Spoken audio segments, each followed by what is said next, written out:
Hello and welcome to Thursday's edition of Cracking the Cryptic, where today we're going to be looking not at a Sudoku, I'll get my tongue untwisted in a moment, but at this puzzle on the screen, which is by one of my very favourite constructors in the whole world, Jesper Josephson. Now, Jesper's appeared on the channel many times with some astonishing puzzles and Sudokus, and this is called Symmetric Philomeno number 1. And many of you have requested this or suggested it. I don't know how hard it is, but I am looking forward to giving it a go. Now, we're in Pemper software today to do this because we need, by the looks of things, to enter in potentially some large double-digit numbers, which our normal software can't handle. So that's why we're using this. Anyway, a couple of things to mention before we kick off and I read you the rules. The first thing is, talking of software, we have, of course, our Sudoku Pad app, which is now out. It's out on all platforms, and it basically allows you to put your own classic Sudokus into our software and play them as you would a puzzle that appears in any of our videos. It's proving incredibly popular with good reason, so do check it out. There's also 12 handcrafted puzzles that we've added to the app as well. So we think it's very good value and we commend it to you. I'll try and remember to put a link on the screen there right now. Other than that, it's very nearly the 1st of August. Now, the 1st of August is important if you're a patron of the channel because you get your Patreon reward on the 1st of August. And this month, as I said yesterday, it is a whole series of puzzles, this time by Grockles. Grockles, of course, is an astrophysicist and very well known for his incredibly clever puzzles. And there are 10 puzzles in all in this collection, sort of all based around thermometers of different lengths and a whole meta at the end. So you need to solve it, send us the final answer, and then you'll be eligible for a prize. I haven't worked out what the prize is yet, but you know, judging by how many people entered Jovial's puzzle puzzles, I should say, last month, it could be quite a lot of you in the running. Anyway, that's all said and done. Let's get to the rules of Symmetric Philomeno number 1. Now, this appeared on Logic Masters Germany a while ago, and I snipped this from that site as a way because it has an example, and if you don't mind, I am going to spend a few moments at least going over the example to check that I understand what is going on, because standard Philomeno I'm very familiar with, but there is something added to this, point symmetric. It sounds like it's spiral galaxies as well, so I want to make sure that I've got my head around it. So let's read the rules. Standard Philomeno rules apply. Okay, which means divide the grid into orthogonally connected regions, and orthogonally connected just means connected via a long edge. So if we look at the solution diagram here, you can see that all of these regions are connected orthogonally or along long edges. They don't connect just at a diagonal point. Each square must contain a number equal to the number of squares in its region. So if we look at the 7 region here, hopefully you can see it, every cell in that has a 7 because the region is of size 7. And finally, in the crucial bit of Philomeno, no two regions of the same size may share an edge. So I'm trying to actually see, yeah, the 3s are quite interesting. Look at these 3 regions. There's a 3 region there, and there's a 3 region here, and they don't connect to each other along a long edge. So basically, you've got to keep regions of the same size apart. Trying to see if there's another example of 2. I can't see one. There's probably another better example that I could point to in the diagram. Anyway, now here's the tricky part. Additionally, each region must be point symmetric, i.e. map onto itself if rotated 180 degrees around some point. Now, this is a very complicated way of saying that this is basically a spiral galaxies puzzle as well as being a Philomeno puzzle. If you're familiar with spiral galaxies, you'll be very aware of what this means. Effectively, we have to, if we look at all these shapes, you can see that if we were to rotate them, look at the 9 shape, for example. Let's find the middle cell of this 9 shape. That's going to be this cell here. Now you can see, if you were to rotate this shape 180 degrees, so we sort of, this cell would actually become that cell. This cell would become that cell. So this has rotational symmetry around its central position. And that is true for all of the shapes that have been drawn in this diagram. If we look at the 8, The 8 is obviously 8 cells large. It has sort of 2 middle squares, these 2 middle squares here. And you can see if we rotate this shape around these 2 middle squares, we'd end up with exactly the same shape. And even this works presumably for this enormous 23 cell shape here that you can obviously see in the example puzzle. So this is the example. Where is the real thing? This is the real thing. Do have a go. The way to play is to click the link under the video as usual. I definitely recommend you do this. Jesper is an absolute genius. Now I get to play. Let's get cracking. And here we go. Now, we're in, as I say, we're in this Pemper software. Now, I'm not sure I'm very used to doing this. So what I want to be able to do is to draw, maybe it's edge. Yes, it's edge. I was going to draw edges around the 1s because obviously the regions of a 1 must be a region of size 1, so it can't grow any larger. So we'll probably use edge. Now I want to colour as well. Is that surface? Yes, there you go. All of these colours. So what I'm going to be using is colours and edges and possibly numbers if we need to, but we might not need to if we just use colours. Now, what do we do next? It looks like we might have to look at this top left region. And the only reason I say that is I can't see what on earth to do anywhere else. I suppose a 3. A 3 has to either be like that or horizontally the same thing, although we don't know where the 3 actually appears. It could be in the middle. And the reason I say that is I don't think it could be this, because if you rotate this shape around 180 degrees, you wouldn't get this shape. You would get something that's this cell here would rotate off the grid. So the 3 must be a straight line. 4 I suppose could be a cube actually. That would be rotationally symmetric. Or a straight line, or something sheared like that, I suppose. That's also rotationally symmetric. Okay, maybe we don't look here. Yeah, so I think the top left looks like the most, well, it looks like the most cluttered place on the grid. And this 11 that's stuck in the corner has to get out somehow and create a rotationally symmetric shape of size 11. And that means that it must... Well, what it can't do, for example, is, it can't come out both ways because it'll lock the 16 into one cell. So the 11 is either going to sort of meander down this way, or it's going to meander down that way, or at least that way. And then the 16 is going to have to get out as well. I can't actually immediately see.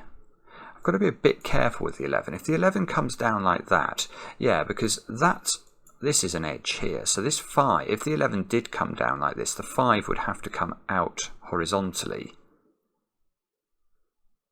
Ah, okay. I've just had a sensible thought. The sensible thought I've just had involves deleting the reds and thinking about the 5, because the 5 has to be rotationally symmetric, and I have done enough pentominoes puzzles in my life to know that not all of the pentominoes of size 5 are rotationally symmetric. In fact, hardly any of them are they? Well, I know I is. That shape is clearly rotationally symmetric. X is. Maybe it's better to think of which ones are not. Obviously P isn't. T isn't. Let's draw a T. That's not rotationally symmetric. What are the other ones? N. That's not rotationally symmetric. I can't remember them all. U. U isn't rotationally symmetric. V isn't rotationally symmetric. Aha, this definitely seems interesting. W. That's not rotationally symmetric. Y. How does Y look? Oh, Y is like that, isn't it? No, that's not rotationally symmetric. L.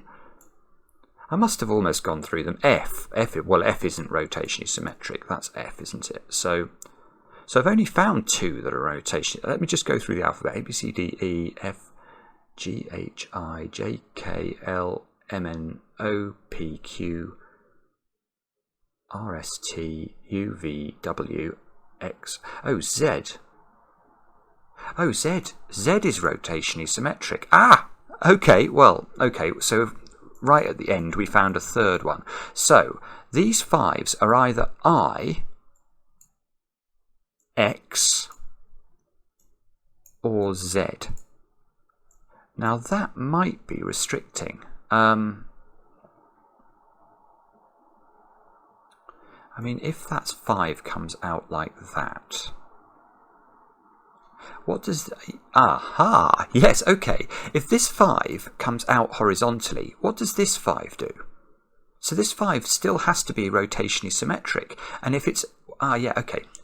The thing about X's and V's is that they always... If you draw a 3x3 block like this, what's the best way of describing it? An X and a V will have cells in each row and each column of this 3x3 block. It's just the way the shape works. So what does that mean? Well, it means if this was true, this 11 and 16 would be blocked into the top left corner of the grid, because whether I make that an X, it obviously can't be an I, because it'll just clash. Yeah, you can't draw it without it actually connecting with the 5. I mean, maybe that's the simplest way of seeing it. If you try and put a Z in there, it's not going to work. So this 5 here is not a horizontal I. And that one, yeah, that's exactly the same logic, just twisted. Hopefully everyone can see that. Because this would have to occupy a 3x3 shape like that, it's going to touch the 5. And whether it touches the 5 or not, which it will, it's going to pen in the 11 and the 16. So the 5s are not I's. So they're only X's. That could be an X, actually. Although, no, it can't be an X. If this is an X, you can't get the 11 and the 16 out, because the 11 is going to have to do that to get out, and now the 16 is blocked in. So that one is not X. Can we get rid of X from this one? Yes, we can. It's absolutely... That's such a clever idea. So the start of this puzzle is clearly, I think, around thinking about the possible rotationally symmetric shapes of 5s. And we now know both of these 5s have to be Zs. Now, that's slightly trickier, isn't it? Because we've now got to... I mean, there are certain... Wait, I mean, that's obviously complete nonsense. There's no way that 5 does that. I'm tempted to say these 5s have to sort of separate as much... or put as much distance between themselves as possible to allow the 11 and 16 to escape. About something like... No. Oh, no, that doesn't work. That doesn't work because this 5 will have to come down to the second row, and the moment it comes down, it's going to pen itself in, isn't it? You can't leave a one cell gap for the 11 and the 16 to escape from the top left area. So this 5 shape, the blue 5 shape, is clearly the furthest I can push that 5 to the right, i.e. away from the 11 and 16. Now this 5 here, I could do that, look. That would be the furthest away I can push it, and I think that must be correct. And the reason I say it must be correct is I now have got exactly 2 lanes, if you like. I don't know how to show this very well, but that would be a lane, and this would be a lane, to get my 11 and 16 out. And anything else, anything that wasn't providing me with a 2-lane route, is going to break the puzzle. So I have to keep these 5s parallel and as far apart as possible. And now we might be able to get some traction. So I should draw these in actually with their edges to make myself feel like I'm actually making progress.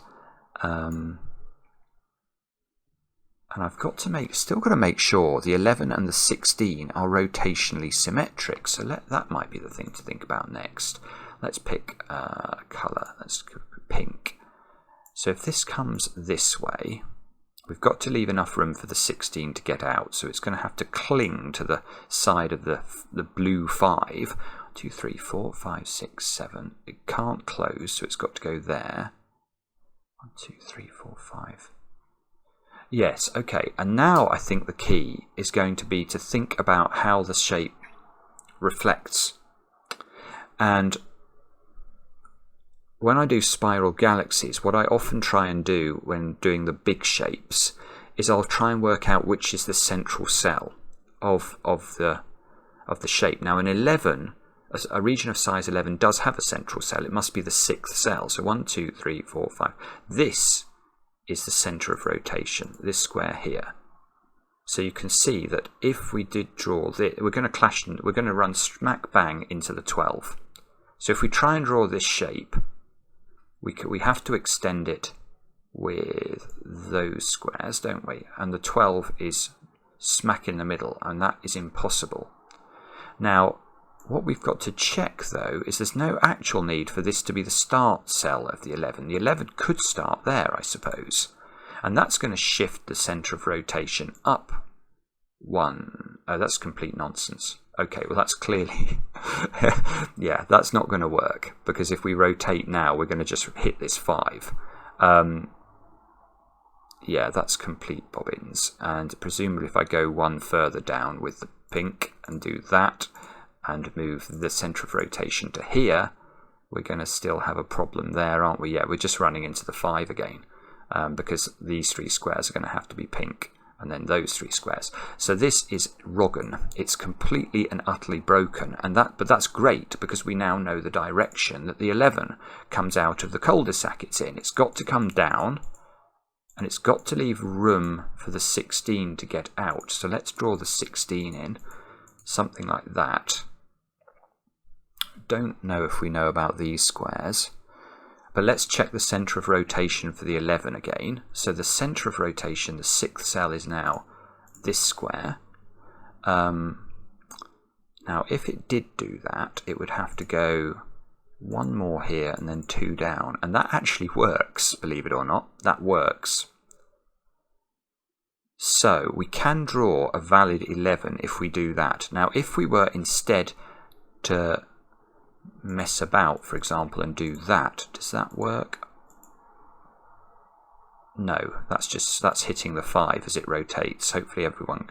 Oh no, it's hitting this 5. It's going to go bong, bong, and hit that 5 and just clip it. I don't know if people can see that, so I will actually show you what I mean there.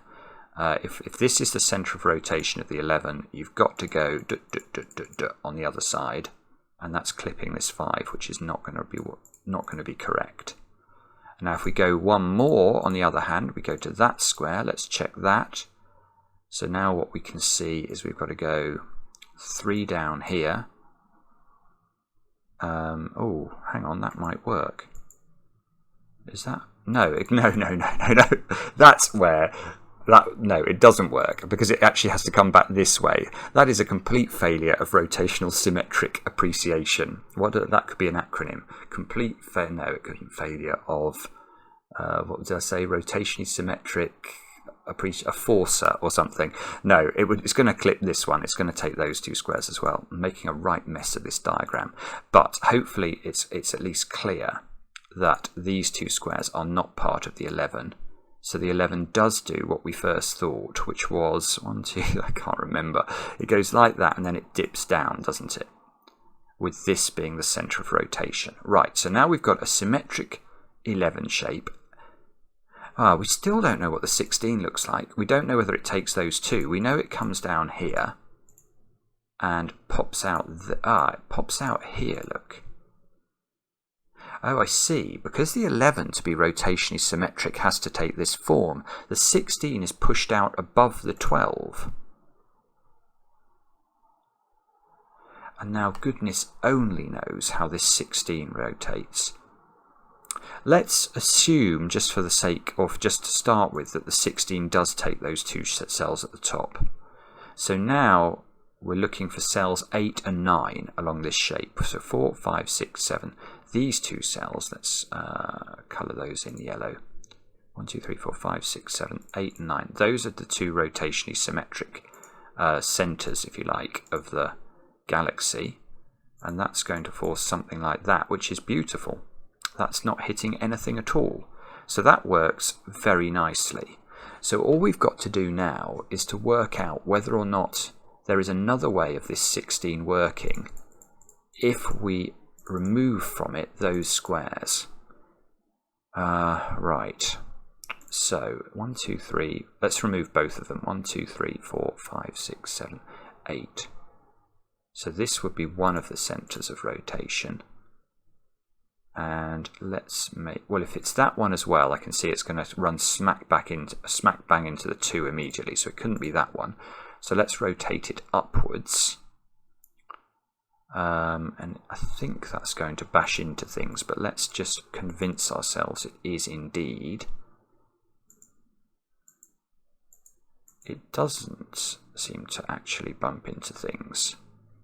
But it doesn't work, assuming I've drawn it correctly, which I'm now... No, hang on, I've had a shank again, haven't I, here?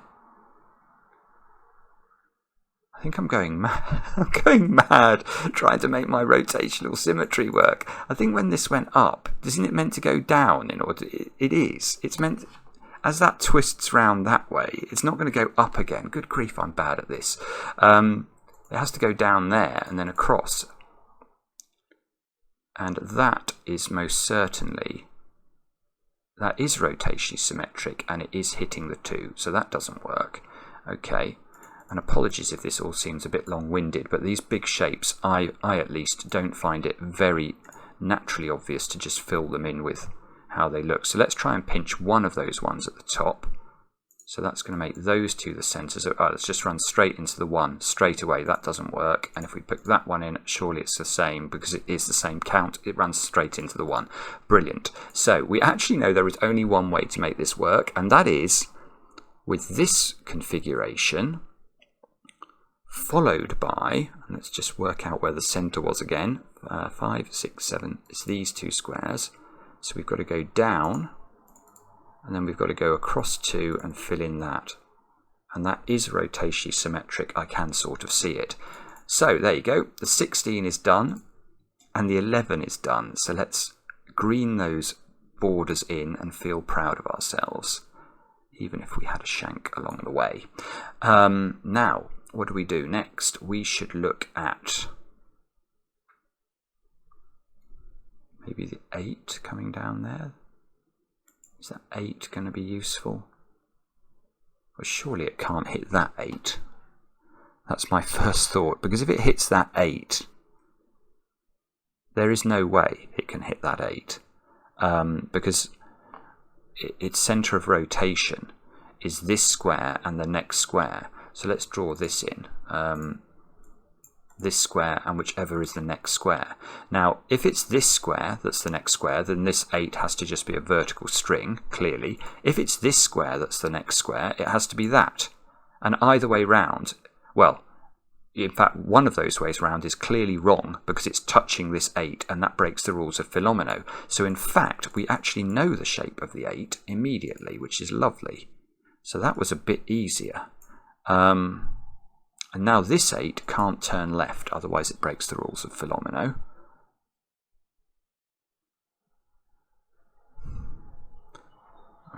Okay, I don't think I know what to do with these 12s. Probably have to keep them apart somehow, but I mean, there's so much real estate that's open in the bottom right of the grid. I mean, it's quite hard to see what sort of shape these 12s are going to be, for me at least. What about this cul-de-sac here? That's interesting. Okay, let's look at this one, because this one can't be a 2 region, because if it's a 2 region, it's connecting to its friend here, and it mustn't connect to its friend. We don't like friendships in Philomeno. So this has to be boom boom. Oh, right, and if it's of size 3, that's Roggen as well, because that's not rotationally symmetric. Now, can it be of size 4? And I'm asking that because that's not going to work. That's not rotationally symmetric as a shape. And that shape would touch, this is so clever, would touch this 4. And that's not going to be right. So actually, this is not of size 4. And if it's of size 5, it can't join to that because that's an L pentomino. And we know the only 5s we're allowed are Z's, X's and I's. So if it's a 5, it can't take that square. It would have to take that one. And now I can't make an X, Z or I pentomino. So it's not 5. So is it 6? Well, I don't think it is, because if it's 6, I can't see how to draw a rotationally symmetric shape unless it is, because this is the third cell on it, this is one of the centres of rotation along with the next cell. Well, if the next cell is that, the shape is doing this, and that's running into the 5. If the next cell is this, the shape is doing that, and it's connecting to this 6, which is wrong again. So this is not of size 6. Is it of size 7? If it's of size 7, the next cell is the centre of rotation. Again, that's impossible because it would do this. So it would have to be this one. And then after that, 1, 2, 3, we'd be taking this square, which is clearly nonsense again. So it's not even of size 7. Is it of size 8? Now it might be of size 8 because there isn't actually... Well, if it's of size 8, those two squares would be the centres of rotation. Could it sort of, hang on a minute, would it be okay for it to do, my phone is going nuts at the moment, what's it going to do? It's going to do that, but then it should be doing that, and that's most certainly not right. I don't know. I'm not sure this can be of size 8 either. If it takes this square, that's the 4th cell. No, well, that is rotationally symmetric, and it is of size 8, but it hems in the 6 into a 5 region, so that doesn't work. Good grief. If it takes that square as its next square, it would have to do this and that has penned in the 6 and the 5 into a region of size 10. That's not going to work either because they need to be of size 11. Wow, wow, wow. So it's not even of size 8. I just don't think we know what this is. It's probably a size 23 region or something.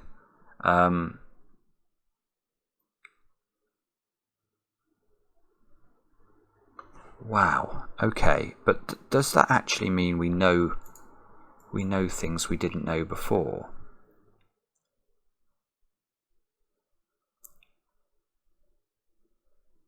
So the first question I'm asking actually is not to do with whatever size region this is. It's to what am I going to do with this 6?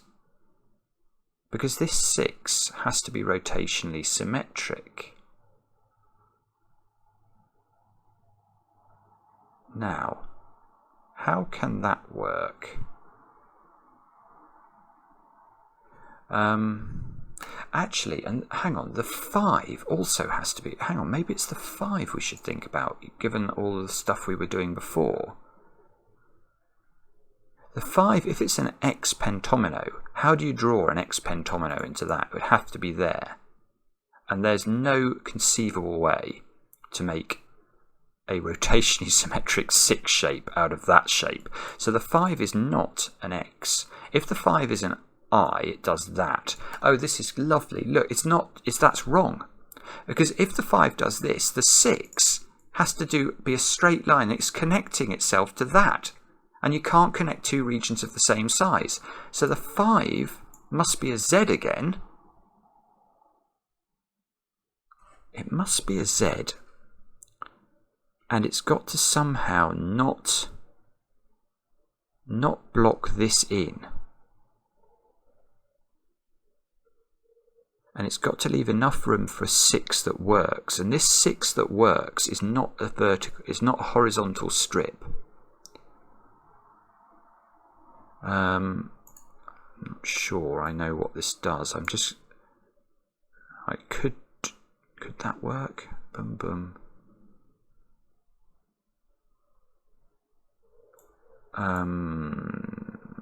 Not sure.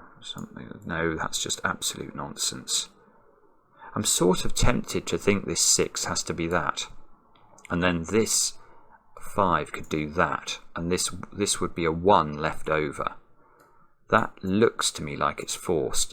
Now I do know that many of you will be racing through this, and I could race through it as well, just by sort of guessing, forcing a contradiction, and then going from there. But I do like to do these things quite logically. So is there a way of proving the shape of this Z?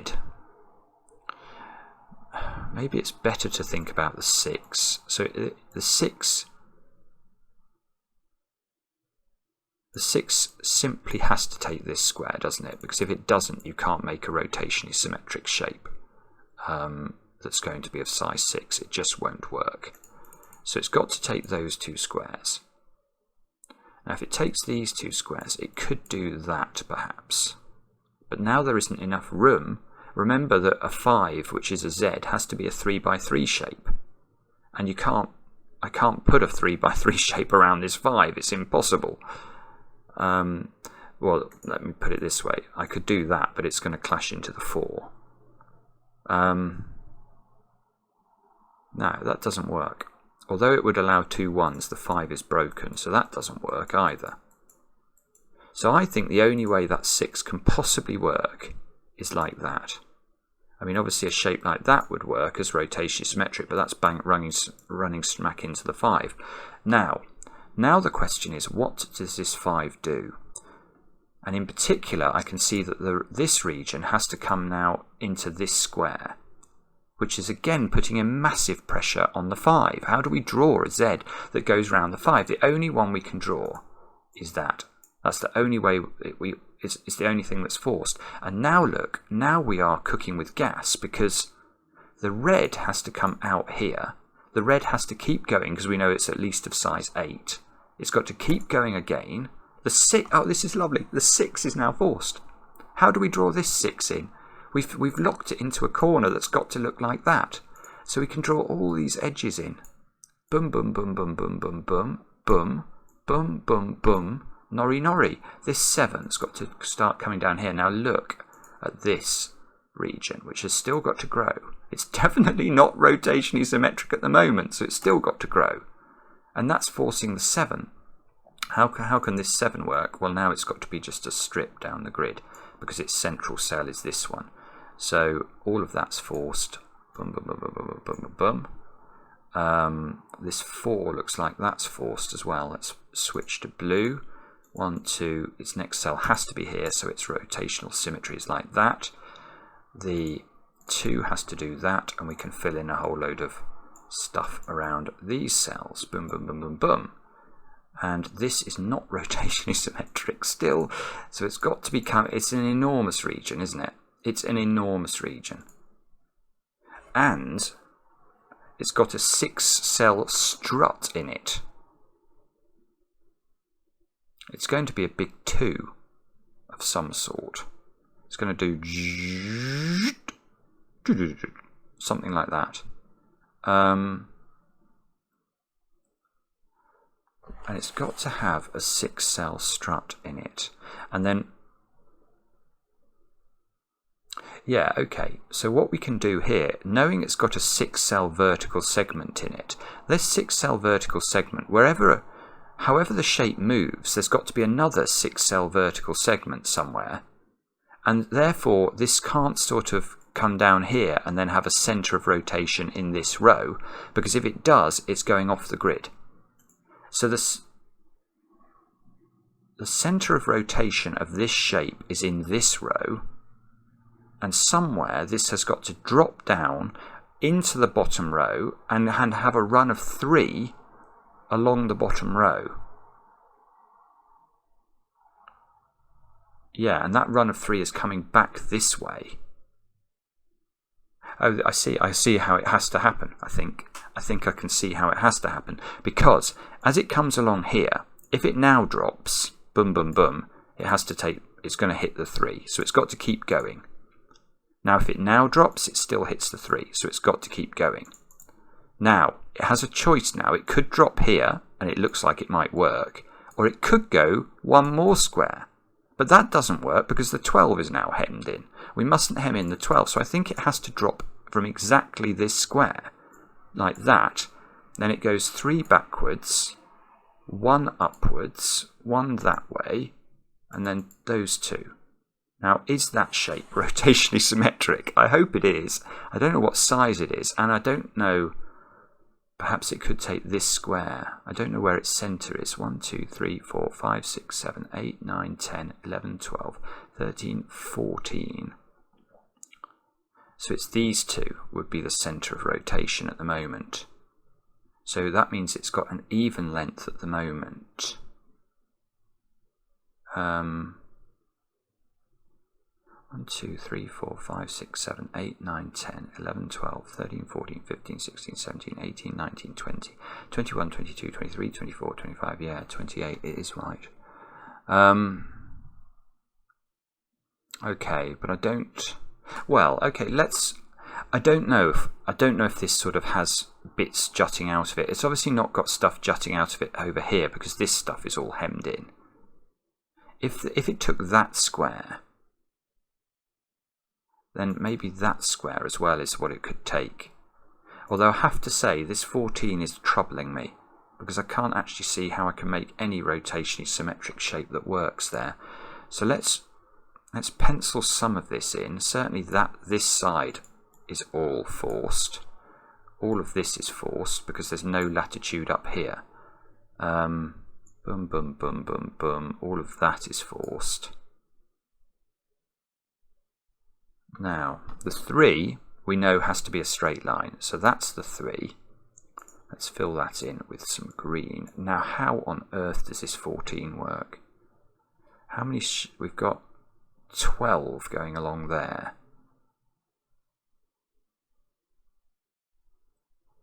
Oh, I see. It's a dumbbell. That's how it works. That's sort of appropriate for me not being able to see it. It's a dumbbell. This is how I think it's got to look. Boom, boom, and then sort of that's the middle bit, and then dum, dum.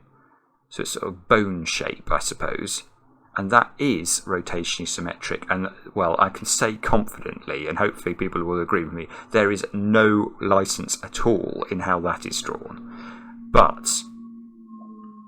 yeah, okay, and this is good because that resolves whether this square is in. So now we've actually got real progress. We can do this, we can do this, we can do that, we can draw the dumbbell in. We can...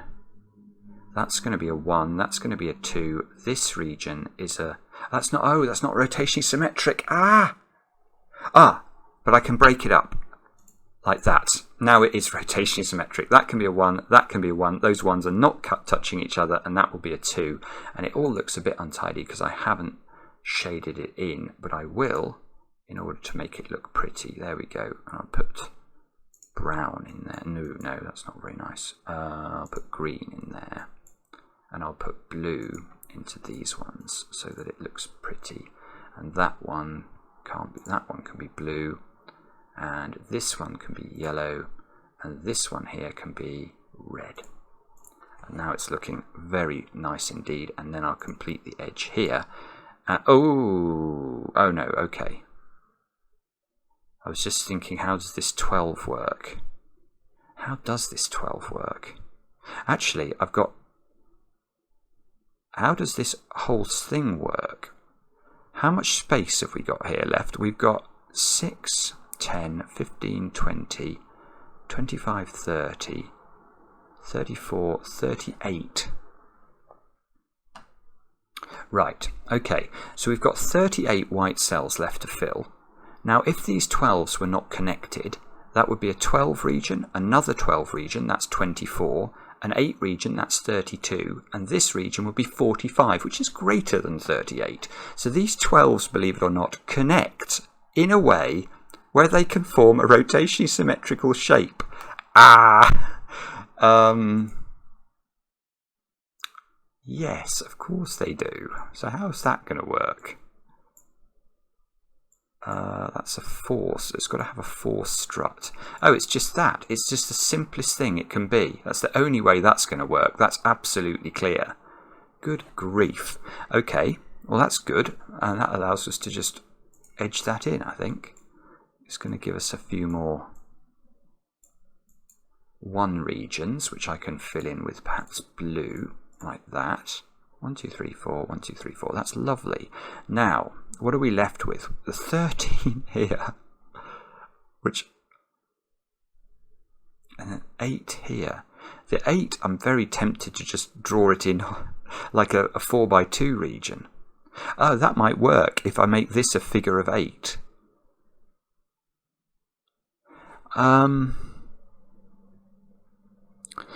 Yeah, okay. So I can see that there's a way of drawing a shape of size 13 that looks something like that. That seems to have 2 5 strips and then 3s in the middle. So it's of size 13. It's rotationally symmetric, so it's beautiful. But the 8 is utterly broken if you do that. But what about if we shift that shape sideways and do it like that? Now that looks better. That's of size 13. That, the 8 now can be rendered like... Oh, I've done it. There you go. That is correct. The machine knows. The machine understands the wisdom. So, wow. Okay, it's just a sensational puzzle, isn't it? It's joyful to solve that. That really is just an absolute pleasure. Let me fill in... Oh, I've got to pick the colours correctly so that nothing clashes. Those can be blue, and then we can have some red dots into these squares. And obviously I could fill in all the numbers, but I'm not going to do that because I don't think it's apparently it's not necessary. The machine knows. Yeah, it's just absolutely gorgeous. So I think let's just review what we had to do. We had to work out that the 5s were very limited because we had to make sure they were rotationally symmetric, and sort of a bit of pentomino knowledge was key there. And then we could sort of build the way the 16 worked. We had a bit of a shank, or I had a bit of a shank about that. And then there's the enormous sort of swanny 2 going round here like that, and the dumbbell 14. Just brilliant. Loved it. Let me know in the comments how you got on, and we'll be back later with another edition of Cracking the Cryptic.